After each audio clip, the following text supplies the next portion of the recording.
En este día, amigo oyente, llegamos al capítulo 7 del libro de Daniel, y como indicamos en nuestro programa anterior, llegamos ahora a una nueva sección donde el énfasis se coloca muy directamente sobre la profecía. A través de toda esta sección, de los capítulos 7 hasta el 12, tenemos varias profecías que Daniel recibió durante el reinado de diferentes reyes. El énfasis aquí es sobre la profecía, en contraste con la primera sección donde el énfasis se daba a la historia. Ahora, en el capítulo 7, tenemos la visión de Daniel de las cuatro bestias concernientes a los cuatro reinados de los tiempos de los gentiles. Estas visiones tuvieron lugar durante el mismo período que Nabucodonosor tuvo su sueño en cuanto a aquella imagen de varios metales. Usted recordará cuando Dios le habló a ese rey. Allí él pudo ver cuatro reinos donde Nabucodonosor y su reino de Babilonia eran el número uno. Creemos que podemos comprender lo que está detrás de todo esto. Nabucodonosor se preguntaba en cuanto a lo que sucedería en el futuro. Él se encontró a sí mismo elevado a una posición muy alta. Ahora él es un gobernante mundial y eso era algo nuevo, nunca había tenido lugar antes. Él se ve ocupando una posición bastante singular. Esto no ha tenido lugar desde que Adán se encontró en el jardín de Edén y él recibió dominio sobre las cosas allí. Ahora este hombre Nabucodonosor recibe dominio, y él se preguntaba en cuanto al futuro, y Dios le habló a él a través de esta estatua, de esa imagen, de muchos metales, mostrándole que iba a haber cuatro reinos mundiales de los gentiles, y no 5 ni 3, sino 4. La mayor parte de todo esto, digamos de paso, ya se ha cumplido. A nosotros nos toca vivir durante la época del cuarto metal, de la cuarta bestia, como veremos. Aparentemente, nosotros estamos muy cerca del final de ese período. Nadie puede ni siquiera especular en cuanto a esto porque nosotros no lo sabemos, pero por lo menos nos encontramos en este período. Puede durar por mucho tiempo aún. Daniel pues recibe este sueño por la sencilla razón de que después de haber sido puesto a un lado por Nabónido y por Belsasar, y Daniel aparentemente había sido el primer ministro de Nabucodonosor, ahora tiene mucho tiempo para meditar, para pensar, y nos imaginamos para escribir.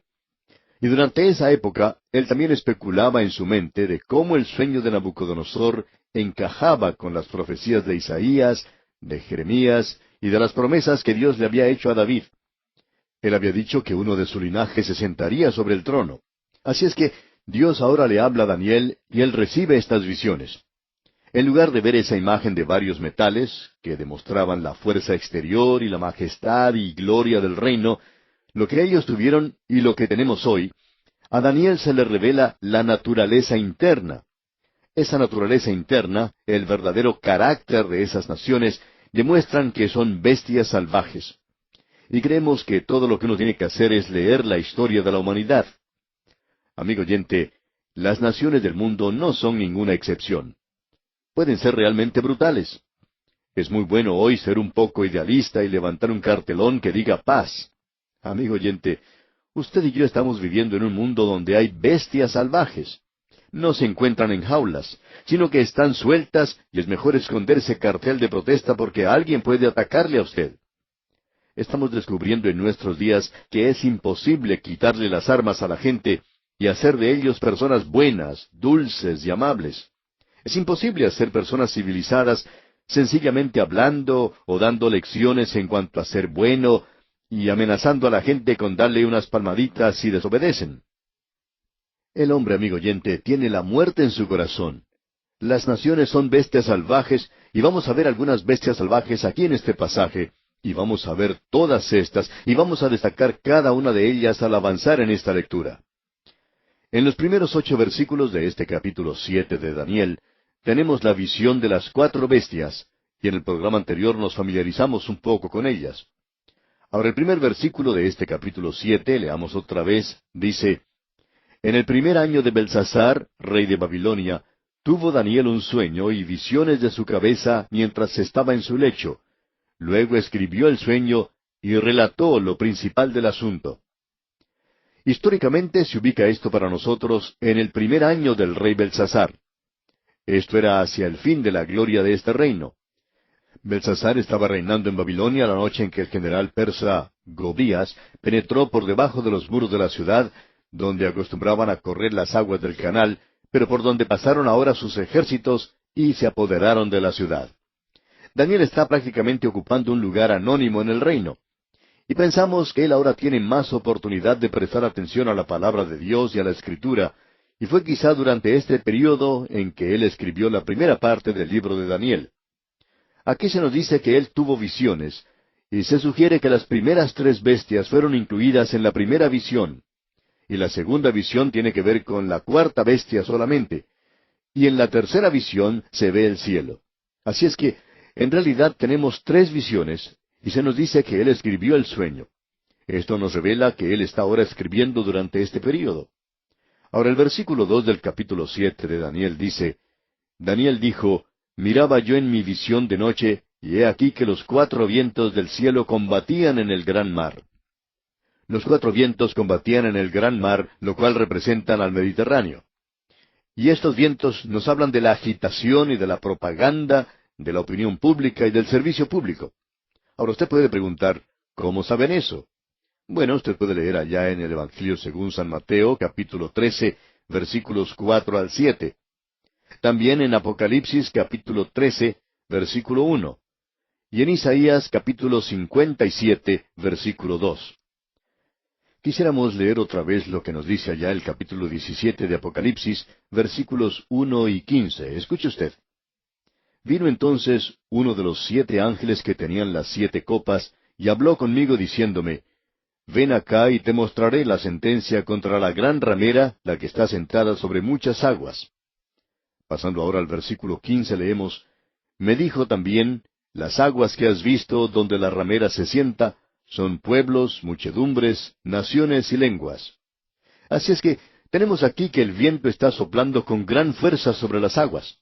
Por lo general el viento sopla solamente de una dirección a la vez, pero aquí tenemos a un torbellino, un remolino de viento, a un viento que sopla de todas las direcciones.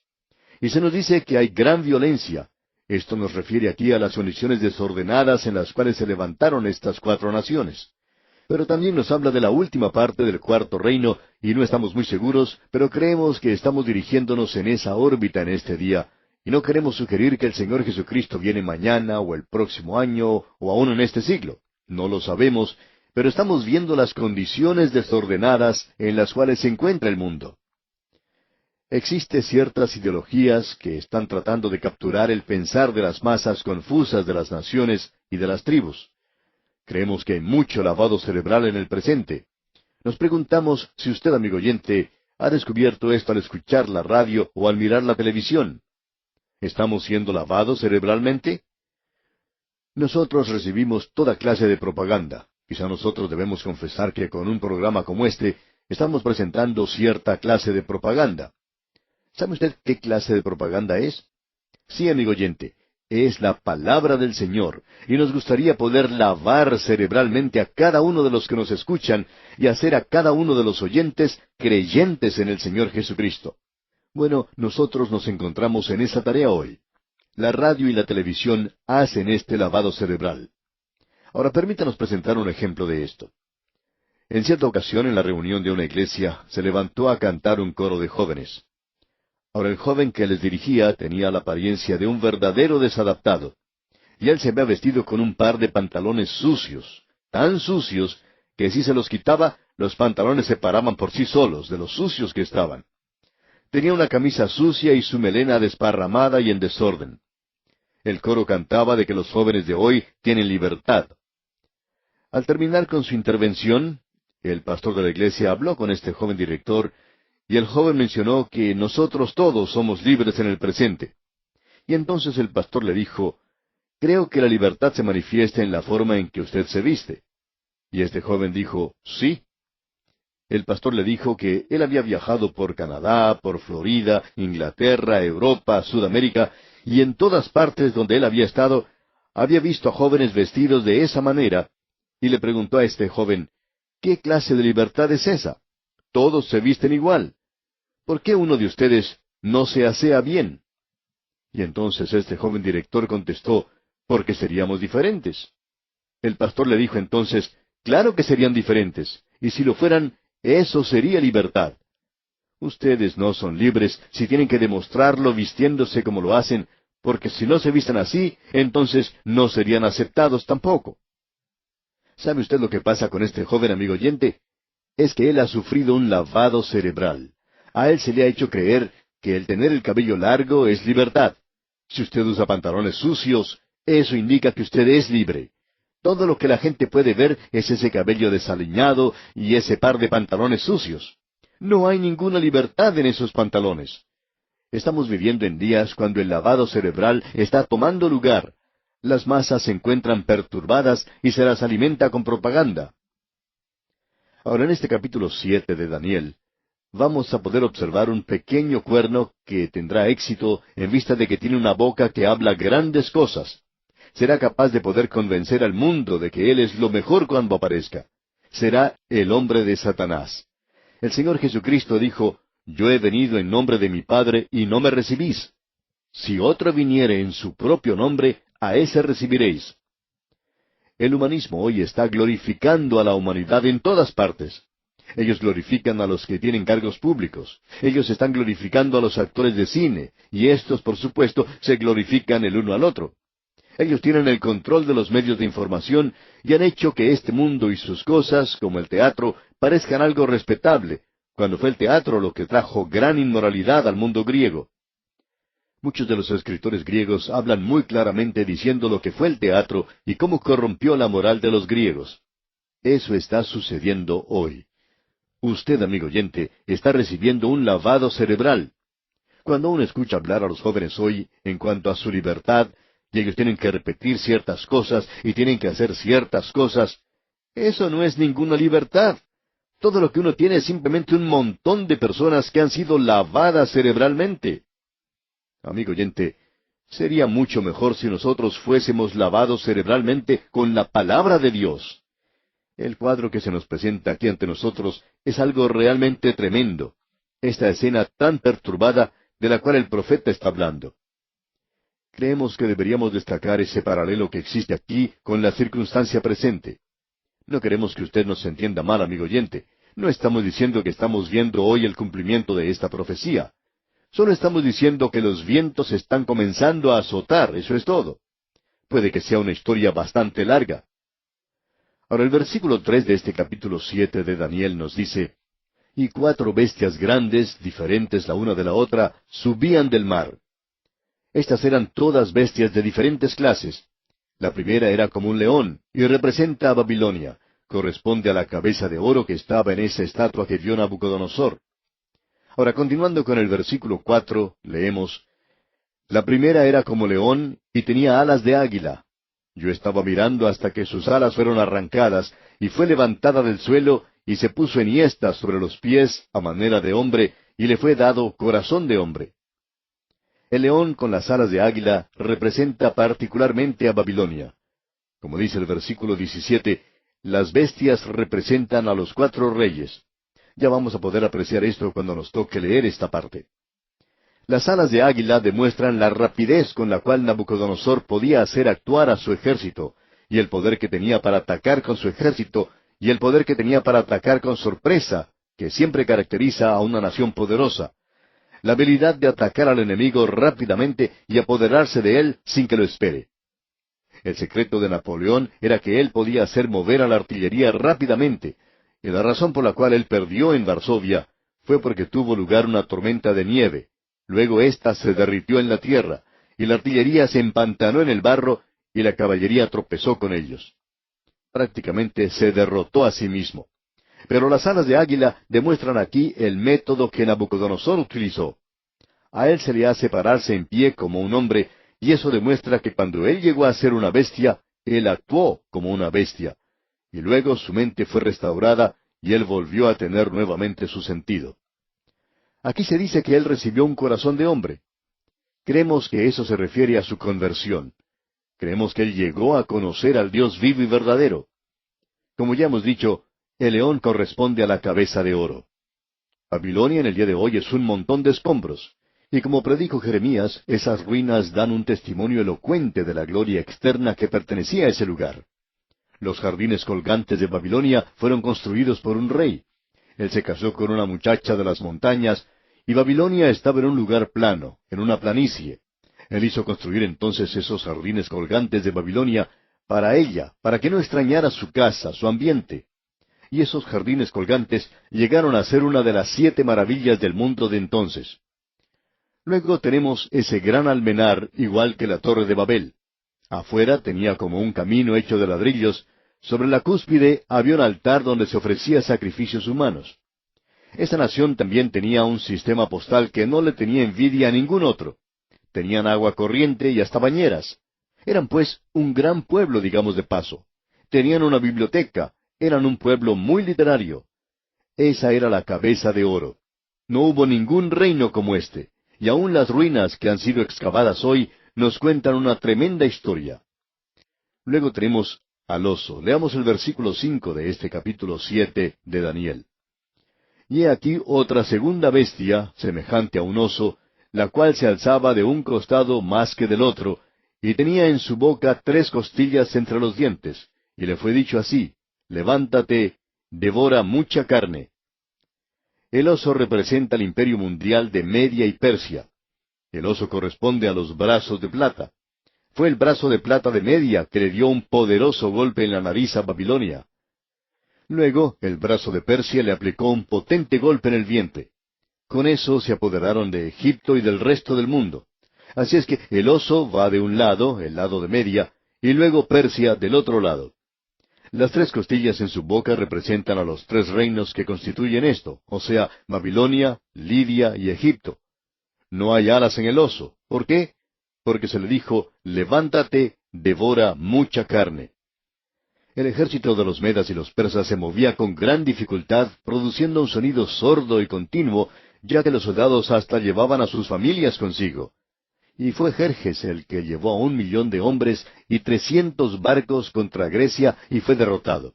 Ese hombre Jerjes, que fue quien llevó a tantos hombres, regresó derrotado porque Dios no tenía la intención de que el Oriente controlara al Occidente durante este período en particular. Llegamos ahora a la tercera bestia, la pantera.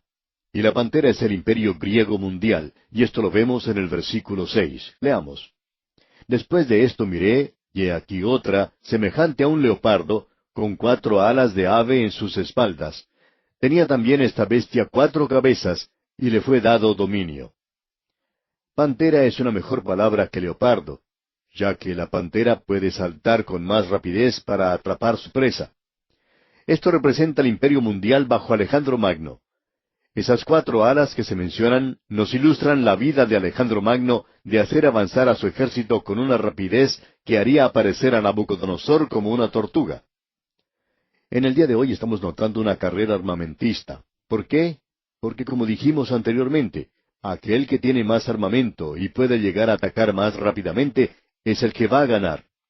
En el pasado, cuando los ejércitos no eran tan mecanizados como en el presente, y se usaba más la caballería y la infantería, había generales que acostumbraban a hacer marchar a su ejército durante toda la noche para poder llegar a donde se encontraba el enemigo y sorprenderlo.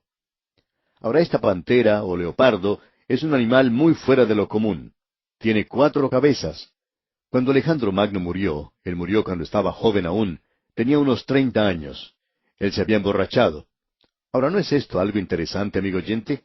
Babilonia cayó cuando sus príncipes estaban borrachos, y también fue lo mismo con Alejandro. Su imperio cayó de la misma manera, y ya veremos esto nuevamente. Nuestras naciones, amigo oyente, están en el mismo camino. Estamos viviendo en días cuando el beber socialmente es algo muy aceptado. No queremos que nuestros hijos fumen marihuana, pero no nos preocupamos porque ellos beban cuando lleguen a ser adultos, o antes de eso.